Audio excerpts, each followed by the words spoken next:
I am so excited talking to Alicia Parker, the CMO of Tishman Speyer, a good friend, someone whose work I admire tremendously, and who I think offers a fairly exciting and unique perspective on the challenges of today's B2B CMO. So, Alicia, we were just starting to talk about, about how you prioritize the different challenge that you have to face on a daily basis. I think it's an incredibly exciting time to be a B2B CMO. I haven't always been a B2B CMO, but I think in this moment, there are just so many different channels, so many different options for what you can do, and so much access to data to be able to inform, to draw out those insights, and to make decisions accordingly. And so, all of those things that have as part of them tremendous opportunity also at the same time are equal parts challenging, because what it means is we live in an interesting time where it does come down to prioritization. And so I actually think the number one thing that B2B CMOs need to do and need to think about is focus and where they're going to put that focus. And so it isn't a specific tactic or strategy. It is, where am I going to be able to drive the biggest impact? Because you're not going to be able to do everything, yet you have access to so much that you can do things with. And so I think it is really figuring out those relationships that you have within your organization and understanding where the business is going and how you can be a strategic partner and have that seat at the table to drive business growth, to drive further profitability. And so what our team spends a lot of time looking at is the data to figure out which are the biggest opportunities. Where can we put our time, energy, and resources to drive that biggest business impact? Because if you start there, you can then sort of, cascade accordingly and also scale up as a marketing team into doing more if you start with that focus. I think that is really astute, and we hear all the time about the challenge of bringing stakeholders along in marketing, right? Because in B2B, there isn't always as defined a marketing function, right? So when you're talking about having a seat at the table, how how do you feel like you can accomplish that, right? How do you, one, how do you understand, right? How do you understand kind of the state of the business, as you said? And number two, how do you then apply those insights to your marketing function? The number one thing is to understand the business. And you're not going to do that by having conversations with yourself and only with the marketing team. Right. So the best way to do that is really to figure out what is important to your key business partners and figure out how you can partner with them to unlock what's possible. And so, I think I've now a couple years into this role, and I think where I've had both the most professional joy and excitement and the most momentum in terms of impact is where that partnership has been really strong. And so I think that comes from having conversations with the key stakeholders in your organization. And then after you've had that opportunity, really feeding back to the organization, here are our priorities. Here's what marketing is going to go after. Is everybody aligned and agree with that? And then holding yourself accountable to the communication back to the organization to let them know this is what we're focused on, this is what we're driving, and these are what the results are from those key initiatives that we've put in place. That's great. It's really like I mean, it really is like a change management motion in many ways, and to sort of have those people engaged, and then through that entire process. Are there any examples that you can think of that really were very exciting? How it manifests in the market, externally, knowing all of the hard work you did internally. I mean, I think there's a couple of things that, we are constantly looking at, and that is, we are so focused on the people, our product, our buildings. We're a real Hmm. estate company, and we have a diverse group of assets ranging from residential to life science and labs to mixed use, like Rockefeller Center. And so, it's the people who are spending time in those spaces, and people who, we hope to, at some point in the future, want to spend time in those spaces. And so I think for us, we're constantly demonstrating and reinforcing that we are deeply committed to, really unlocking the human potential that exists within the people that are spending time in that space.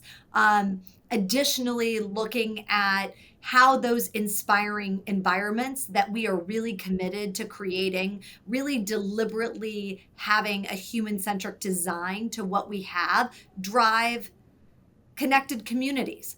Because what you Hmm. can accomplish through collaboration, through community, through people who are in different professions than you are and come together, to learn something, to have a conversation, to get inspired, or even just take your teams of people there. And the same exists in residential, knowing your neighbors, having a basketball league that gives you a sense of belonging to the community that you're a part of. That's something we've seen in some of our residential buildings. So, that Hmm. intentional design of how we design communal spaces, whether it's where people live or where people work, is really intentional with people at the core of what that is. And then our desire is that we're creating something where they're able to experience that transformative growth both personally and professionally. And I think, being in business for as long as we've been, we really just try to live what those values are. And so really committing to innovation and sustainability and partnership. And so I think for us, the big wins are when we deliver something in partnership with those Hmm. those key partners. We opened Mission Rock in San Francisco in partnership with the San Francisco Giants. And what's amazing about that is the residential piece of that development, you actually look into the ball field. And what we found success in as a marketing tactic is actually creating social media content of those views watching a baseball game. And it actually went viral, like a real estate video going viral and getting a lot of organic traffic. And so I think it's about finding the thing that is unique about the product that you have and really getting it out there. And when it's successful, then what are the tools I have at my disposal to put something behind that? And that's an example of a residential building. But I think that was one example that we really zeroed in on what's important to us. The partnership is Hmm. important to us. Um, the outdoor space, the access to an amazing view, and our partnership with, the Giants, in building all of that. And so that sort of hit on all of those. So that's one that's been really fun. I think, at Rockefeller Center, I think, really looking at how we can bring a very, um, diverse community together, around things like art, like culinary, fashion, the things that are inherently part of the center. I think Hmm. one activation that was really amazing recently was connected to the Olympics and the Paris Olympics. And NBC, is a partner and a customer here at 30 Rock, and really creating an Olympic experience for visitors, to be able to come and experience with something where you saw people coming out of where they work, but wanting to be together and Yeah, wanting to experience that. totally. And you even had some people during open ceremonies, crying on the plaza. They were like so moved by it. But I think what's nice is they then go back to what their day to day is after watching that or experiencing it. And it's reinforced the brand, it's reinforced what Totally. working in a place like Rockefeller Center is all about. Well, I love it. And I will say, something I know about you is, how much creativity you bring to sort of the marketing the marketing motion and the marketing practice, you also have a relatively something that a lot of B2B CMOs have is just an opaque buying committee, particularly when you're finding people who to lease space. Are there any, how has your team tried to, and I know it's always a process, anyone who says that they can crack this code is also, it's always a challenge, but in trying to sort of identify and understand um, who your audience is, Mhm. how to find people in market, bridging that creative work, which you do kind of spectacularly because of your assets as well. It's Mhm. such it's a, it's kind of an amazing thing, work that you get to do there. How do you then apply that to kind of the more data-driven process of then getting that message in front of people who may be buyers either of the experiences, the space, etc.?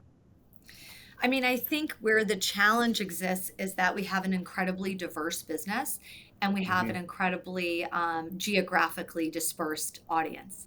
And so, we operate in 36 markets globally. A lot of people think of us as a New York based company, but we actually have, you know, um, a lot of people that we need to connect with from a customer perspective in a lot of different places. And so, I think getting really specific about how we can think about account based marketing, how we can think about who those audiences are from a segmentation standpoint. And I think what we have found is, you really have to both leverage the technologies that are available to you, Hmm. and always be looking ahead for where there's opportunity to test and learn. And I think the reality is that getting your stakeholders comfortable with that test and learn model is what is essential, because what gets you here does not get you there. And you very quickly can see that strategies that worked 12 months ago are not strategies that are necessarily going to continue to work in the same way. And so I think what's important is just that constant iteration. And I think that's something that maybe culturally didn't happen as often in the B2B space. Hmm. And so I think getting people comfortable with iterating to get to where you're going and where you see success, then leveraging that globally. And so I think for us, it has been, can I take a best practice from Paris and can I apply that to Seattle? Can I take something that's worked here? And sometimes you can, and sometimes it works really well. And sometimes you need to think about the localization aspects of what's required. Very cool. All right. So the last thing I'm going to ask you is, I always think it's, we're in a business that is can be relatively performative to the outside, but when the door is closed, we're grinding on real work. Do you know what I mean? So is there any insight you can give to when behind closed doors, kind of what is the challenge you're trying to face right now? Behind closed doors, the challenge that I am trying to face right now. Yeah. Um, I think the challenge that most B2B marketers face every day is prioritization. Hmm. And I think it really comes back to that. And I think that in general, people, your stakeholders want things, they want them quickly, um, and everything is important.